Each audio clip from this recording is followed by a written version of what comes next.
कृतांता में आपका एक बार फिर से स्वागत है। आज हम दीपावली से ठीक पहले आने वाले एक बहुत ही अहम त्योहार पर बात करने वाले हैं, धनतेरस।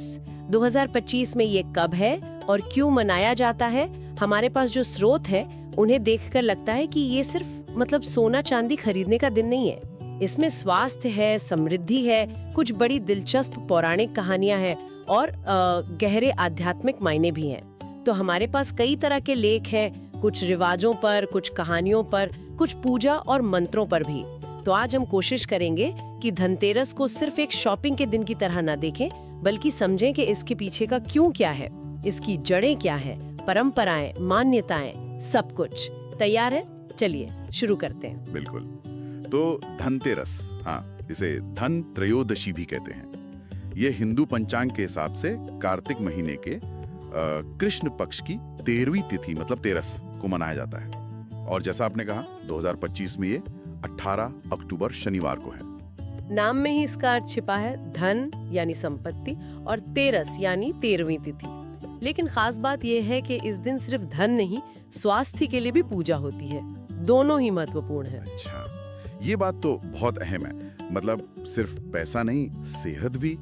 तो कौन कौन से देवी देवता हैं जिनकी पूजा इस दिन खास तौर पर होती है? हाँ, ये संतुलन जरूरी है। देखिए, इस दिन कई देवताओं की पूजा होती है जो जीवन के अलग अलग पहलुओं से जुड़े हैं। सबसे पहले तो देवी लक्ष्मी, धन, सौभाग्य, समृद्धि की देवी। पर सिर्फ भौतिक धन नहीं, वो आध्यात्मिक धन की भी देवी मानी जाती हैं। कथाएं हैं कि वो समुद्र मंथन से प्रकट हुई थीं। एक कहानी ये भी है कि कैसे उन्होंने एक गरीब किसान को वरदान दिया था। हाँ, लक्ष्मी जी तो दिवाली पूजा का केंद्र हैं ही। बिल्कुल। फिर है भगवान धन्वंतरी।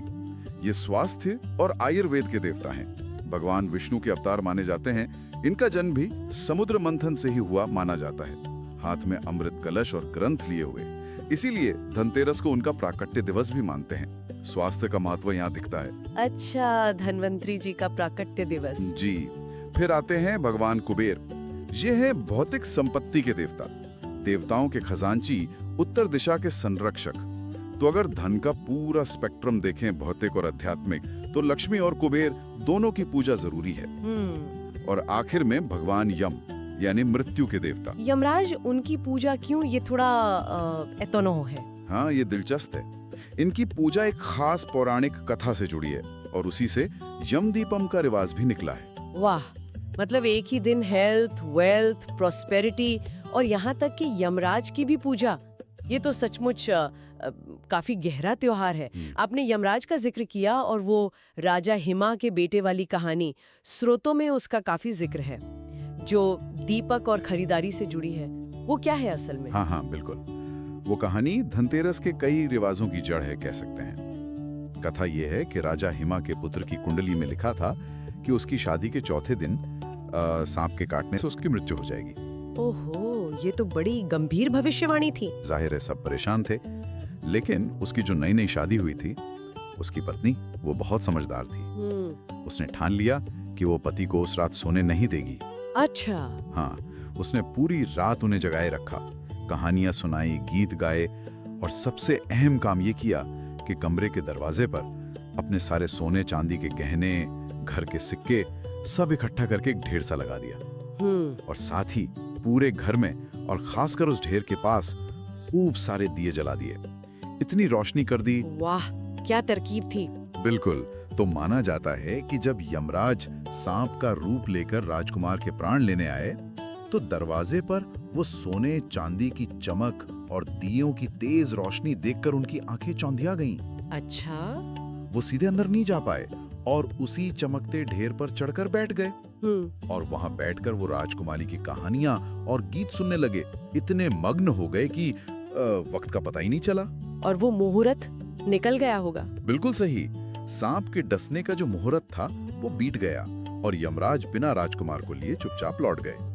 तो इस तरह से उस राजकुमारी की समझदारी ने राजकुमार की जान बचा ली।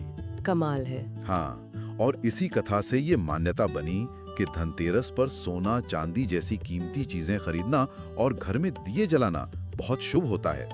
ये यमराज को भी प्रसन्न रखता है और परिवार को अकाल मृत्यु के डर से बचाता है। अच्छा, तो ये है कनेक्शन। इसीलिए धनतेरस पर इतनी खरीदारी होती है, सोना, चांदी, बर्तन और दीपक जलाने का इतना महत्व है। ये सिर्फ शगुन नहीं, एक तरह से सुरक्षा उपाय भी है।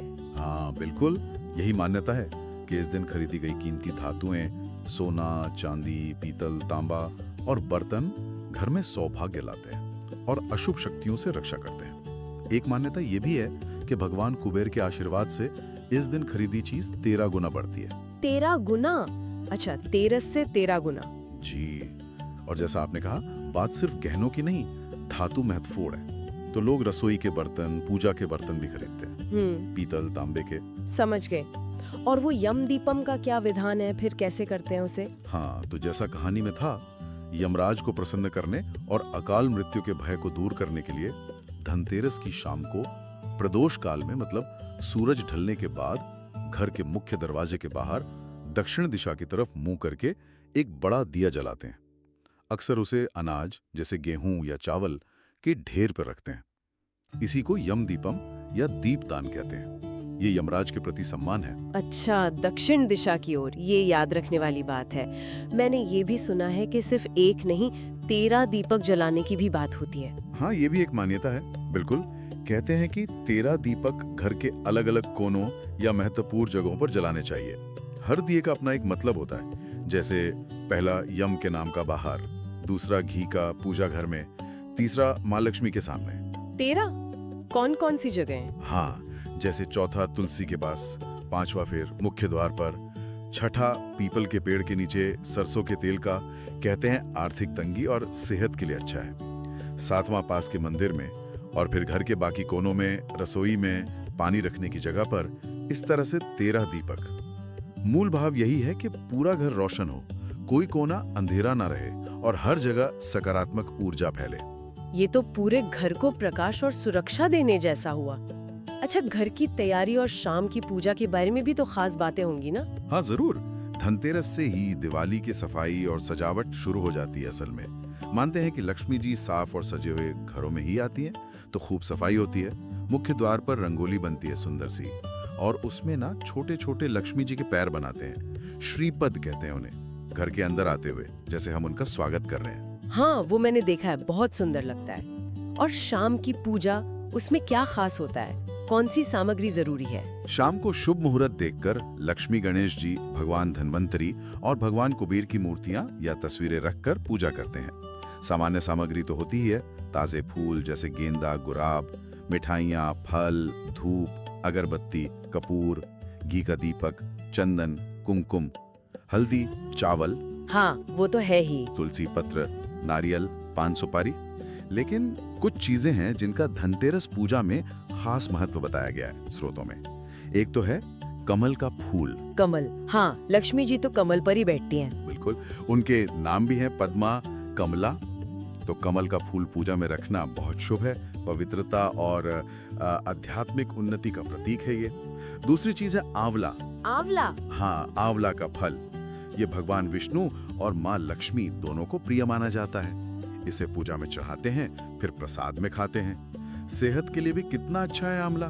सही कहा। और तीसरी चीज है कौड़ियाँ। वो छोटी समुद्री कौड़ियाँ होती है ना? हाँ, कौड़ियाँ। वो भी समुद्र से निकली मानी जाती हैं, लक्ष्मी जी की तरह। पीली कौड़ियाँ खास तौर पर लक्ष्मी, विष्णु और कुबेर की पूजा में रखते हैं। इन्हें विषम संख्या में रखते हैं, 1, 3, 5, 7, 11। पूजा के बाद इन्हें तिजोरी या पैसे रखने की जगह पर रख देते हैं। कमल, आंवला, कौड़ी, ये सब प्रकृति से जुड़ी चीजें हैं और इनका अपना एक सिंबोलिज्म है। अच्छा, स्रोतों में कुछ यंत्रों का भी जिक्र था, महालक्ष्मी यंत्र और कुबेर यंत्र। ये क्या है? इनका क्या महत्व है? हाँ, यंत्र। देखिए, यंत्र एक तरह के विशेष ज्यामितीय डिजाइन या प्रतीक होते हैं। माना जाता है कि ये उस देवता की दिव्य ऊर्जा को अपनी तरफ खींचते हैं या केंद्रित करते हैं। तो महालक्ष्मी यंत्र जो है वो धन, समृद्धि, सौभाग्य की देवी माँ लक्ष्मी की ऊर्जा से जुड़ा है। मान्यता है कि इसे घर या ऑफिस में रखने और पूजने से फाइनेंशियल सिक्योरिटी, सक्सेस, खुशहाली मिलती है। ये स्त्री शक्ति का भी प्रतीक है। अच्छा, और कुबेर यंत्र? कुबेर यंत्र खास तौर पर भौतिक धन और संपत्ति के देवता कुबेर जी को समर्पित है। ये एक तरह का अंक्य तावीज जैसा होता है। मानते हैं कि ये धन लाभ को आकर्षित करता है, बिजनेस में तरक्की लाता है। स्रोतों में इसे स्थापित करने, एक्टिवेट करने की विधि भी बताई गई है, जैसे खरीदना, फिर उसे गंगाजल या दूध से पवित्र करना, मंत्र जाप करना और सही दिशा में रखना। सही दिशा मतलब? जैसे उत्तर या पूर्व दिशा में। और ये भी कहा गया है कि आपकी अपनी श्रद्धा और ऊर्जा भी इसके असर को बढ़ाती है। नियमित पूजा, ध्यान जरूरी है। तो यंत्र एक तरह से ऊर्जा को स्थापित करने का माध्यम हुए, और मंत्र, क्या धनतेरस पर मंत्र जाप का भी कोई खास महत्व है? हाँ, बिल्कुल है। मंत्रों का सही उच्चारण और श्रद्धा से जाप करने से कहते हैं सकारात्मक ऊर्जा बढ़ती है, मन शांत होता है। और ये भी मान्यता है कि इससे समृद्धि आकर्षित होती है, नकारात्मकता दूर होती है। कुछ मुख्य मंत्र बताए गए हैं, जैसे लक्ष्मी मंत्र है ओम श्रीम महालक्ष्मी नमः। ये धन और समृद्धि के लिए है। तुलसी या कमलकट्टी की माला से 108 बार जाप करने को कहते हैं। ओम श्रीम महालक्ष्मी नमः, ठीक है। फिर कुबेर मंत्र है ओम यक्षाय कुबेराय वैश्रवणाय धनधान्याधिपतये नमः। ये फाइनेंशियल स्टेबिलिटी और बाधाओं को दूर करने के लिए है। ये थोड़ा लंबा है। हाँ, और फिर है धन्वंतरी मंत्र, वो काफी विस्तृत है। ओम नमो भगवते महासुदर्शनाय वासुदेवाय धन्वंतरे अमृत कलश हस्ताय इत्यादि। इसका मूल भाव है स्वास्थ्य, लंबी आयु और हर तरह के डर और रोगों का नाश। पूजा के समय घी या कपूर का दीपक जलाकर जाप करने का सुझाव है। अच्छा, इनके जाप के लिए कोई खास तरीका भी बताया गया है? मतलब कैसे करें? हाँ, कुछ सामान्य बातें हैं, जैसे पूजा की जगह साफ सुथरी हो, सजी हुई हो, मन शांत रखकर पूर्व या उत्तर दिशा में बैठें। जाप गिनने के लिए माला का इस्तेमाल कर सकते हैं, तुलसी रुद्राक्ष की, या आजकल वो डिजिटल काउंटर भी आते हैं, उनका भी जिक्र है। हाँ, वो देखा है मैंने। आमतौर पर 108 बार जाप करना शुभ मानते हैं, और सबसे जरूरी है श्रद्धा और कृतज्ञता की भावना, उस पर फोकस करें। तो देखिए, हमने जो भी बातें की उससे एक बात तो साफ है, धनतेरस सिर्फ मतलब सोना चांदी खरीदने या बाहरी चीजों का त्योहार नहीं है। ये बहुत गहरा है। इसमें स्वास्थ्य है धन्वंतरी जी की वजह से, समृद्धि है लक्ष्मी जी और कुबेर जी की वजह से, परिवार की सुरक्षा है यम दीपम और वो राजा हिमया की कहानी याद है ना? हाँ बिल्कुल। नकारात्मकता को दूर करना है सफाई से, दिए जलाकर, और सकारात्मकता को घर बुलाना है। ये असल में हमारे पास जो कुछ भी है उसके लिए शुक्रगुजार होने का दिन है। हर तरह की समृद्धि, सेहत, खुशी, ज्ञान, शांति, उसका जश्न मनाने का दिन है। ये एक तरह से अंधेरे पर रोशनी की, अविश्वास पर विश्वास की जीत का प्रतीक है। बिल्कुल सही कहा। तो इन सब रिवाजों और कहानियों का सार यही है कि ये त्योहार जीवन के होलिस्टिक वेलनेस का दिन है। फिजिकल, फाइनेंशियल, स्पिरिचुअल, सबकी प्रार्थना। बाहरी चीजों के साथ साथ अंदरूनी शांति और सेहत भी उतनी ही जरूरी है। ये समझना वाकई में काफी एनलाइटनिंग रहा। तो आज हमने धनतेरस के कई पहलू समझे, कैसे इस दिन लक्ष्मी, धन्वंतरी, कुबेर और यहाँ तक कि यमराज की भी पूजा होती है। राजा हिमा के बेटे की वो कहानी सुनी और उसका खरीदारी और दियों से क्या कनेक्शन है वो जाना। 13 दीपकों के पीछे की भावना समझी। कमल, आंवला, कौड़ी जैसी खास चीजों का मतलब जाना। और हाँ, महालक्ष्मी और कुबेर यंत्रों के बारे में और शक्तिशाली मंत्रों पर भी बात की। यहाँ एक सवाल मन में आता है सोचने के लिए। धनतेरस में हम देखते हैं कि भौतिक समृद्धि, सोना, खरीदारी, कुबेर, और आध्यात्मिक या शारीरिक कल्याण, स्वास्थ्य, लक्ष्मी, धन्वंतरी, मंत्र, यम दीपम, इन दोनों का कितना सुंदर बैलेंस है। आज के जमाने में जहां हम सब ज्ञान और एक समग्र जीवन की तलाश में हैं, तो हमारे लिए असली धन का मतलब क्या हो सकता है? क्या ये त्योहार हमें कुछ सिखा रहा है इस बारे में? ये वाकई सोचने वाली बात है। असली धन क्या है? इसी विचार के साथ हम आज की ये चर्चा यहीं खत्म करते हैं। अगर आपको ये जानकारी और ये बातचीत अच्छी लगी तो इसे लाइक जरूर करें, अपने दोस्तों और परिवार के साथ शेयर करें, और हाँ, हमें कमेंट्स में बताएं कि आप अगली बार किस विषय पर ऐसी ही गहरी चर्चा सुनना चाहेंगे। और हाँ, इस सीरीज की अगली कहानी या विश्लेषण के लिए सब्सक्राइब करना बिल्कुल न भूलें। हमारे साथ जुड़ने के लिए धन्यवाद।